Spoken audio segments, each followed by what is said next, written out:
Mr. President, you're coming at a time which is very unique in the Middle East. There is an uprising of the young Arab generation to really change their own lot, to get rid of dictatorship, to get rid of corruption, to get rid of poverty. I, as an Israeli, wish them success. I think nothing is more important for the Middle East to have a real democracy, a real freedom, and a real change in the standard of life, which today is extremely poor. In it, we have still the problem of our relations with the Palestinians, and there are two ways to do it. One is to continue what we started, namely to enable the Palestinians to build a state of their own. We are a solution for two states, a Palestinian state on the side of the Israeli state. The Palestinians have now a good team, President Abu Mazen, or Abbas, whom I consider as a person that really wants to achieve peace. Prime Minister Fayyad, who does a very good job on the ground, and we can see the economy flourishing, the Palestinians building their own institutions, their own internal force with our agreement and our help and our support. And I believe that most of the remaining problems are solvable. The difficulties between always the opening positions, where everybody states the maximum he wants, and the fallback positions which are resulting from the negotiations. Maybe we are still at the opening position, but the opening position already produced facts on the ground. And if we shall go that way, we can and should reach an agreement in not too long a period of time. I believe I know the details, and I am sure that we can overcome them. The alternative is to go to the United Nations.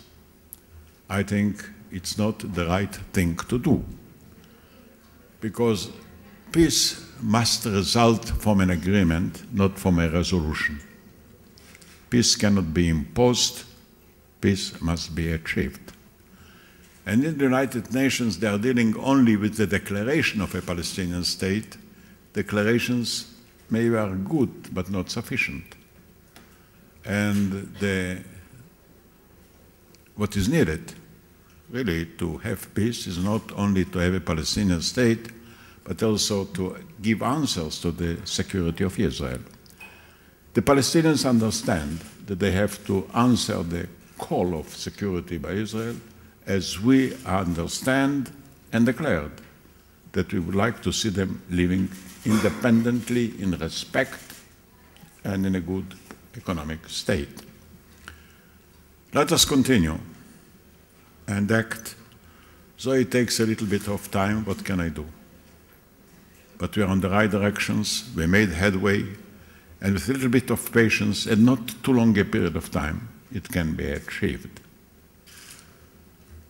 And I call upon you as one of the most important voices in Europe, really to support the right way, enable us to put an end to the conflict by agreement, by two states.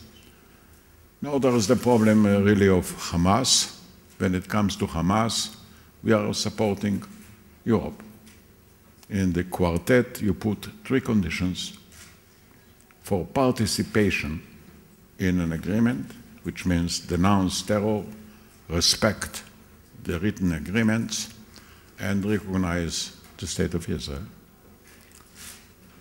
We are not against the Union, but we're also for the principles. And the Union without principles will not hold water.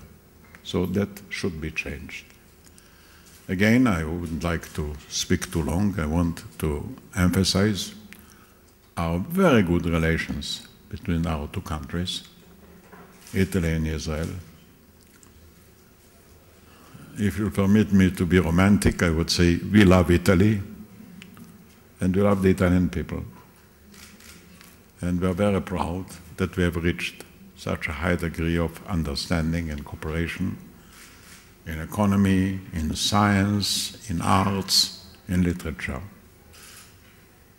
So it is in that spirit, Mr. President, that we are privileged by having you here as a highly respected friend and as a great person of our time. Welcome. President Napolitano, please. I thank you very much. Well, I want also to welcome the Foreign Minister of Italy and the group that accompanies you, and want also to express my thanks to the Foreign Minister for the position that was taken by the Italian Foreign Ministry on most of the outstanding issues. Thank you.